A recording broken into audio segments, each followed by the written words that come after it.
where were some of the major hangouts for you guys as kids back then? St. Andrews Park. For the dime moves in the lokes, for the 6-4s on spokes, for the OGs that did a dime, came back around on parole, for the homegirls with the scrap game, little homies that gang bang, from Pelican Bay to YA, rearrange your mind frame. Yeah, I know what you been through, shit you had to go tend to. Your mama gave birth on the turf, I know them killers you kin to. This for the lost generation, broke as hell, man. Lifting weights and I was on swole, they start calling me Big Miz. Kev Mac video, you know. Kev Mac video, open your soul. This is only the beginning.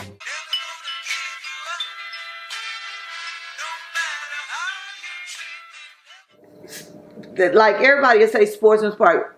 My mom and them would come to St. Andrews Park to get me almost every day. From Blackie's house, we went to the park.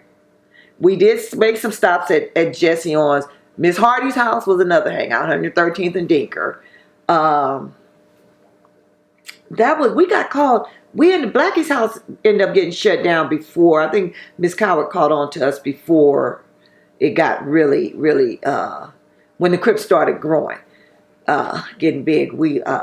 She caught on. But a lot of times we was in the park. We hung out at St. Andrews Park, sniffing glue. We would go over to we did hung more on the east side, the Criplets, because that's where we would go to do have our little fun, going up to schools, beating up on somebody on the east side, because Tookie didn't really know a lot of stuff that we were out there doing, because he wasn't really for it. He wasn't, in the beginning, he wasn't for girls doing, gang banging and all of that kind of stuff. So we had to have our fun on the east side. When did you and Tookie become an official thing? Official. In 70. From the time we met, it was like that was it. That was it. Yeah, because he was a cupcake.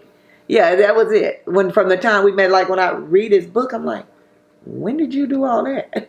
Because every time you look around, I was on his hip. I'm not tooting my horn, but it was that. So yeah, because he was just that type of person that needed that type of attention.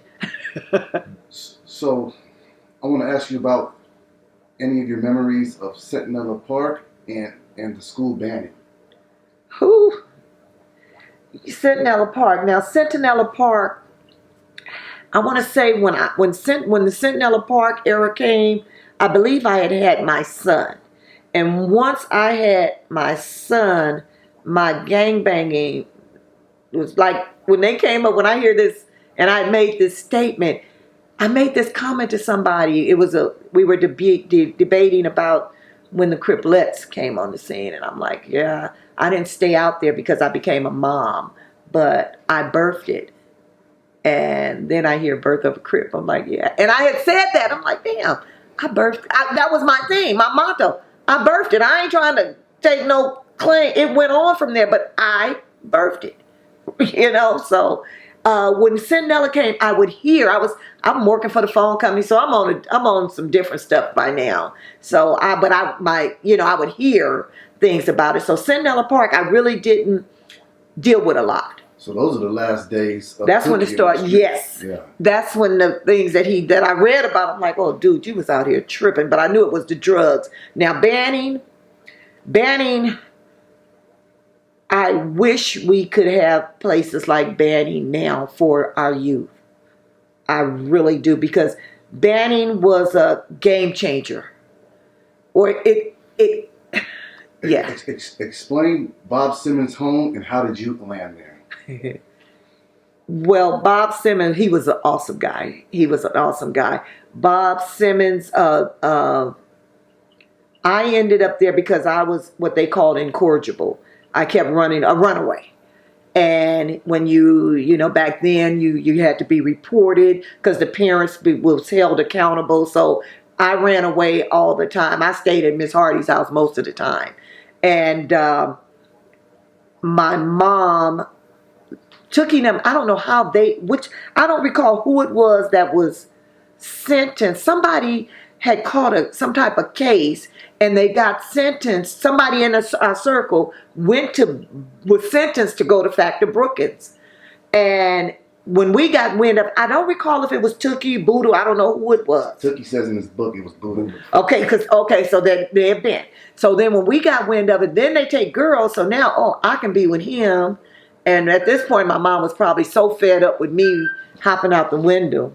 I want you to explain the atmosphere and the environment of Bob Simmons, Factor Brookins. Where's this place at? What's going on out there? You know what Factor Brookins remind me of? You know these are duplexes right here on Western? That's probably why I love them so. Where it's about 5 of them right here.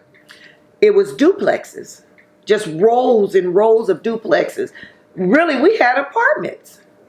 We had kitchen, we had furniture, it was me, Jackie, Bob's daughter. It was 4 of us in a 2-bedroom apartment.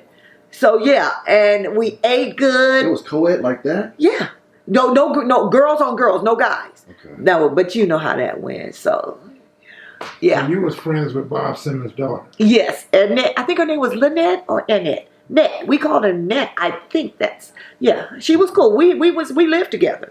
We lived in the same house. Me, her, Jackie. It was me, her, Jackie, Todd. And I forget the other girl's name. She didn't even look like she should have been there. This girl was just so L7. I'm like, wow. My impression of banding back then was country. Is that safe to say? Yes, it was country. Them people did not want us out there. And we had to go to school. That's when I found out how smart Tookie really was. Because we had to take an entrance exam. I remember when I first got there, the first day I had to go to school. And we're in the auditorium, and everybody's taking an entrance exam, and it was some math, and he did mine. Yeah, he did mine. So you guys were going to school with the locals of California. Yes, This is their introduction to the kids from South Central. Oh yeah, they didn't what like a culture clash. You know what? It went good. From my understanding, it was going good. I know Tookie and them was doing their little dirt, but I saw them kind of mature. You know what I'm saying? Because, we thinking we popping. We away from our parents. We got an apartment, and you got your girls there. And then they would sneak, the ones whose girls wasn't in the program, we would come, because we come home on the weekend, and we would sneak them in some kind of way. So, yeah. How long did that banding last? Oh, and I forgot about James Compton. He was there. James Compton, Little James, yeah. I want to say for me, maybe about a year. Then I think because of funding, now I understand, Bob got shut down, but what it probably really was, the political side, them people wasn't having us out there. So they found a way to get rid of him, and shut it down. And if I recall correctly, I think they went to San Diego, but I didn't go that far. I don't even think San Diego was co-ed. But I believe they went to San Diego after that, and then the big red house and the houses in Compton. Just describe Bob Simmons, his personality. What kind of person was he? Bob was this huge guy. Bob was like a giant. He like 6-something. He was a big man, but he was cool. He was cool. And you know what? Being an older man and us being young, little girls running around with hot pants and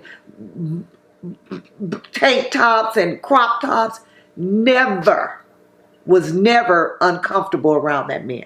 And I love that about him. Never got any type, you know what I'm saying? Nothing like what girls, by me coming from the halls and knowing what girls go through, never got that. And I was probably leery because of some things that happened to me in my past. So when I got there, I'm like, these grown men, you know what I'm saying? So subconsciously, I was probably afraid that this is going to repeat itself, but it didn't.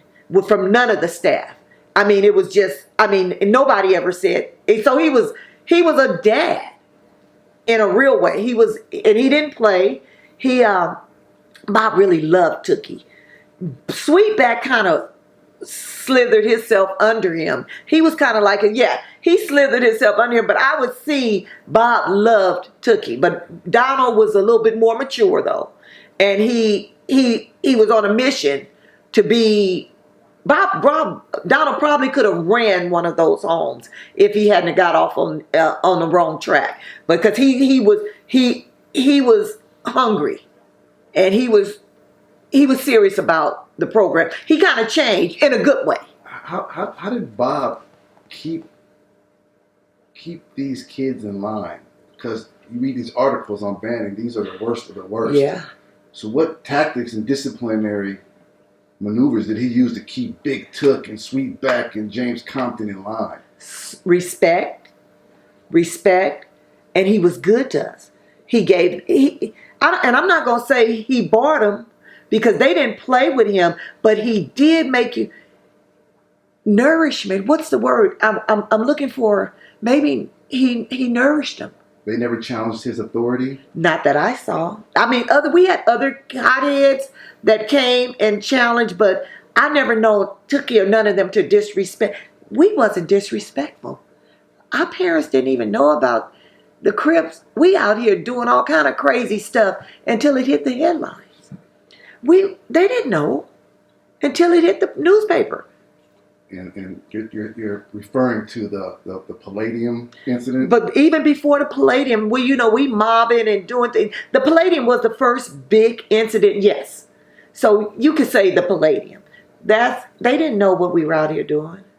Something pops in my mind. Earlier you said that you guys were in Banning, and then they shifted the homes to San Diego, and then to Compton. It kind of puts Tookie at a distance from the area, so it's like a void of Tookie and a lot of the original Crips. What was going on? Well, most of them was with us. Lil James was there in Banning, Cedric, Melvin, so who was Paul. who was left in the hood to operate? Right, that might be how it went stupid. That could be how it went crazy, because you're absolutely right. Because we were trying to do something different, and then they were getting paid, so they was feeling, they was feeling good about themselves, I would imagine. Let me ask you this: you had a kid by Tookie, right? Yes. What year was this? 73. Oh wow. Yeah, 73. So we married in 72. I think, yeah. 72, October 27, 1972. And he did ask my father for my hand. Yes, he did. You guys had to be, what, 18, 19 years old? I was 16. He was 18, 19. My mother gave me away. So you got married the year that Buddha got killed? Yeah, he wouldn't even let me go to Buddha's funeral. Which I had never been to a funeral. I had never been to a funeral, and I was afraid of him anyway. So was 73 the year that you kind of like stepped to the side, or you was? Well, I was pregnant out here still in the mix. Actually, I had my son in 73. When I started working for Pacific Bell in 75, that's when I really kind of we were still dealing with each other, of course, but I started pulling out, and then I got to the club, and, things changed, so I did. I changed it. I really think that, we grew up with each other from 15, 16 on, so I think that, and when I think back and the way he started smoking that sherm, I'd be like, did I contribute to that too? Leaving him out there, thinking, not being better, but just becoming a mom. And I'm like, damn, I should have probably reached back and said, come on, boy, let's do this. But by then the drugs had taken over. He just went crazy on that damn PCP. 2 questions. Were you still living in the neighborhood at this time? Oh, yeah. And when did Took start experimenting with PCP? When did that come into because you guys went from glue, I guess, to PCP. Well, right? I did the pills, and that's one of the reasons. The girls, all the Criplets, we was always taking Red Devils. That was a girl drug. Some of the guys did, because we were never I wasn't into the weed like that, but the PCP, I couldn't really stand. We did Lovely or Angel Dust. To me, it was a little milder. To me, it wasn't PCP, but taking that sherm stick and dipping it, I couldn't stand it. I couldn't stand the smell or anything. I couldn't stand it. But did that enter the neighborhood before your kid was born or after? After my kid was born. Tookie had stopped. Okay, we used to all do glue. When Tookie started bodybuilding, he stopped doing everything. He stopped smoking cigarettes. He stopped sniffing glue. He did not smoke weed. Matter of fact, one of the reasons my parents loved him, he didn't allow me to take red pills. And I would sneak. Look, we ride, and I took some pills all of a sudden. Like I really thought I could hide this, right? Shit, he don't know. I'm sitting up there, me and Jackie slobbering and just, oh God, it was horrible. So yeah, so my mother and them loved him for that. And he was a bodybuilder. He wasn't doing drugs. He quit doing everything. He was drinking that big old, all I remember is this big old tub of powder. So I guess now it was a protein, some kind of shake.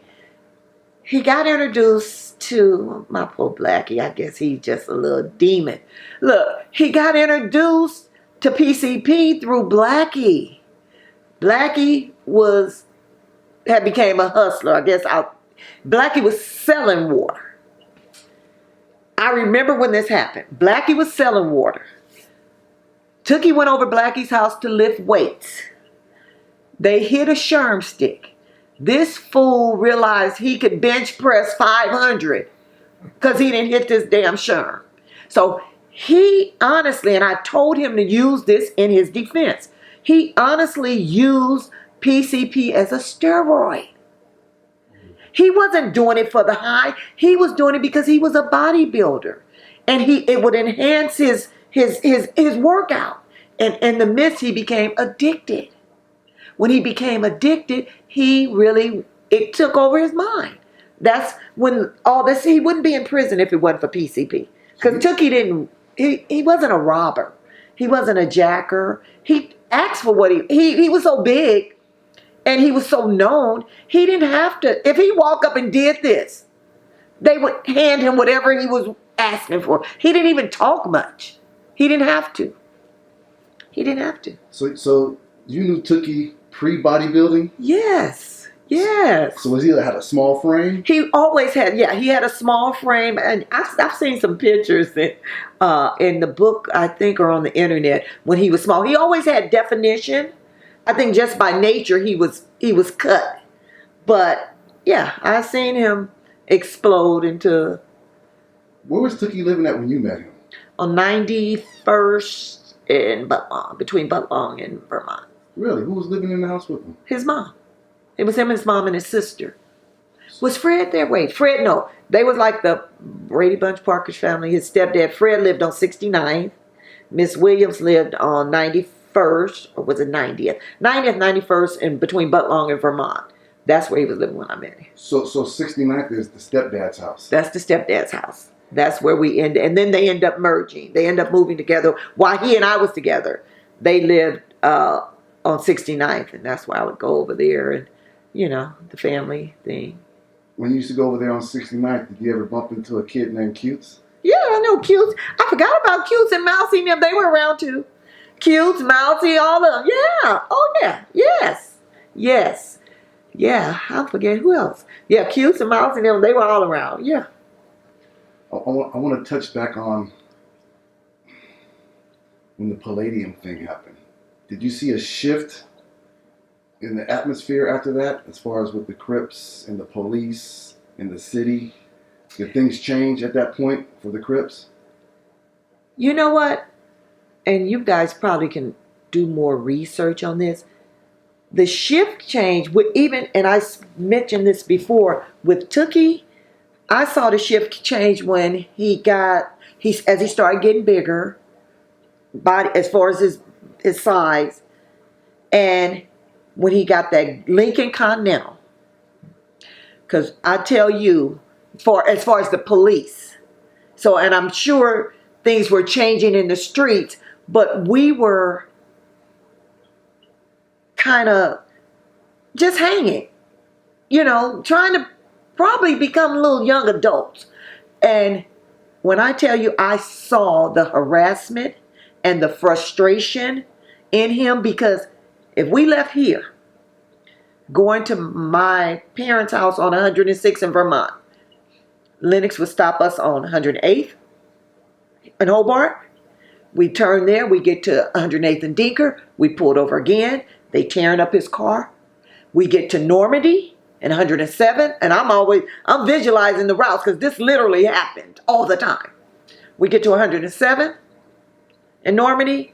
We pulled over again. Now, by the time we get to 107th, he's fed up. He jumping out the car. Put that motherfucking gun down. I'll beat your ass. You know, because he's frustrated. He hasn't done anything. Why are y'all stopping us on every block? We get to 106 in Budlaw, they stop us again. And I saw the rage building up in him. You know, I did. It was harassment. We didn't know then. It was harassment. Straight. We should have went and filed a complaint. He hadn't done anything. And then they would scratch. I've seen him scratch the serial number off of his cassette player. I'm at the back of the car. And they got him somewhere else jacked up. Come, scratch the serial number. We're going to take you for receiving stolen goods. And when I tell you, if they look at it, because the records are there, Tookie was arrested 1,000 times. Never convicted. Tookie never did prison time. He did time as a juvenile. He was arrested 1,000 times. Each time it was a DA reject. He never did time. He spent time fighting little bullcrap cases in the county jail, in and out the county jail, in and out. That was the buildup of the harassment because he was intimidating. And I don't even think it was because the Crips was doing so much. It was him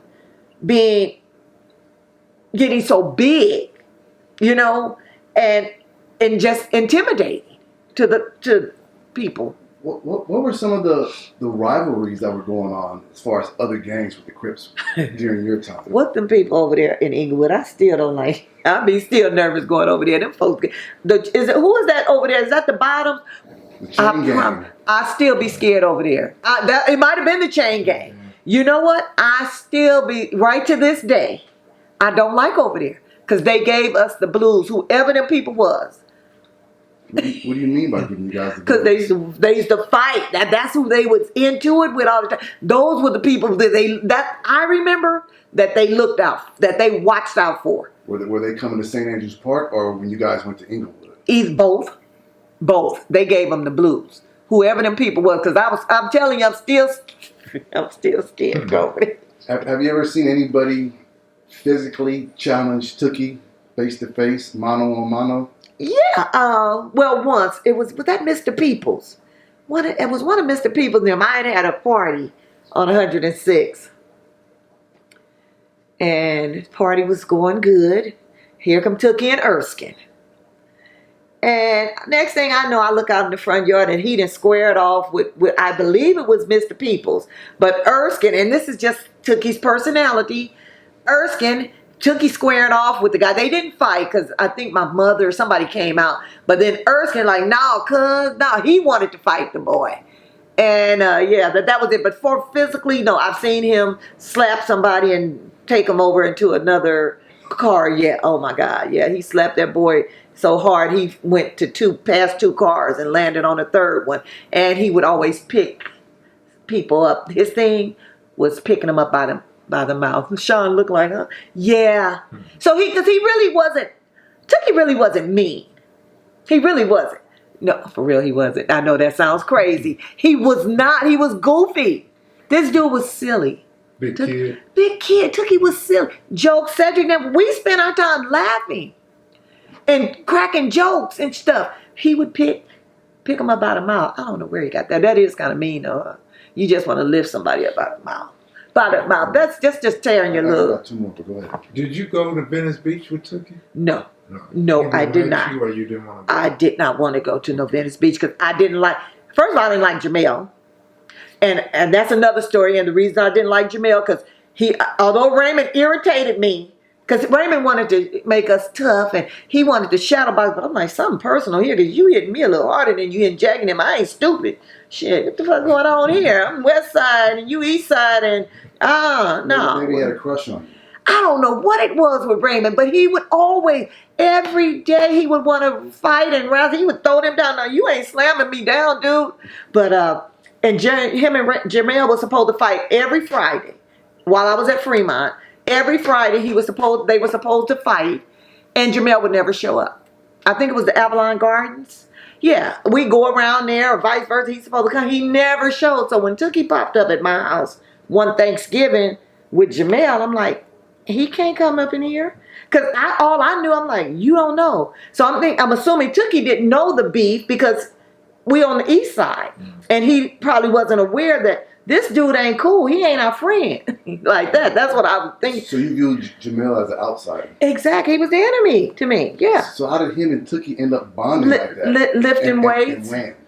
The weights. It was the lifting because Tookie really didn't know the beef with Jamel now over there. He wasn't aware. Back then, we see Jamel on the internet now, and we all view him as batshit crazy. But as a kid, describe his personality. What kind of person was Jamel back then? To me, he was a buster. And I don't use these kind of words, but just the best way I can describe it. And the reason I say that is because when I tell you it was a whole lot of times, numerous times, that he was a no-show for the fight, but he was over there woofing, talking a bunch of crap. Like I said, me and Raymond, we had our little issues, but he was still my brother. And this guy would never show up. And he was talking he was saying some horrible shit. So to me, he was a buster because he never showed up. He didn't want to fight. So you wasn't surprised to hear his comments during Took's execution? No, Jamel was a buster. He was a wannabe, and he saw an opportunity for 15 minutes of fame, and he took it. You know, now Tookie, real friend that was in the weightlifting is Jackie, Big Jack. That's his brother. That is his do or die. Jackie was his friend. So for the people that don't know or never heard of Jackie, who is Jackie? Jackie was Tookie's big brother. He looked out for him, and he dealt with Tookie on them drugs, on that Sherm. He put up with a lot. He housed him. He sheltered him. He looked out for him, and Jackie was doing pretty good for himself at one point. You know, I don't know how he's doing now. I hope all is well. But during that time, Jackie was doing good. He didn't have to be put up with Tookie like he did, you know, because he had other things going on. He was doing good. Was Jackie local from this neighborhood? Jackie was from the east side, I want to say. I think Jackie was from the east side. Mm-hmm. I want to touch on two more things. What can you tell us about Mac Thomas and Compton? Are you familiar with this Yes. guy? Yeah. You know what? My Compton, what we did with the Compton and with the guys at Compton, we did more partying. I didn't experience a lot of gang banging, fighting with them. We did a lot of, they was the dressers, and we did a lot of partying and skating. That was we would go to Rosecrans during the skating era. That was my recollection of Mac Thomas now. Was you aware of Crip Connie? Yes, she was there. That was, oh God, that saddens me when you threw her name out there. Yeah, that was my girl. Was she fighting? Oh yes. Yeah. Oh yeah. Connie was a fool. Fool. Last question about her. Did she hang with Mac Thomas? Did you remember? Yeah. Okay. Yeah. Connie, when I went to Compton, Connie lived. All I remember is they had horses over there. You know, and back then it's like, damn. But Greenleaf, I think that's the street, Greenleaf. But we went a lot of, we stayed at Connie's. We would go there a lot just to pick her up, and we would leave from Compton and come, like I said, we hung out more on the east side. I didn't do a lot of hanging in Compton. Now, Tookie, Melvin, them did. But what I encountered with the Compton Crips was the Rosecrans skating ring, and if they came over here. Most of the time, everybody came over here to the west side. As we got older, all the parties was on the west side. So we would go to the east side during the day to get our little cripping on, and that consisted of going up to a school, beating up on some girls, taking some jackets and stuff like silly shit, snatching purses and things like that. And I forgot about Steve Good. He was around too. Steve Good. Yeah, he was around. He used to be my little ride. I'm not familiar with him. Oh, really? Tell us a little about him. Steve Good, he's Michael Conception's best friend now. But Steve lived right up the street from me. Steve was, he always had a car. He was into cars. But yeah, I caught a robbery with him. Steve was a hustler, yeah. That boy. Bonnie doing robbery. Man, him and Melvin, him, I caught a straight robbery in Hollywood.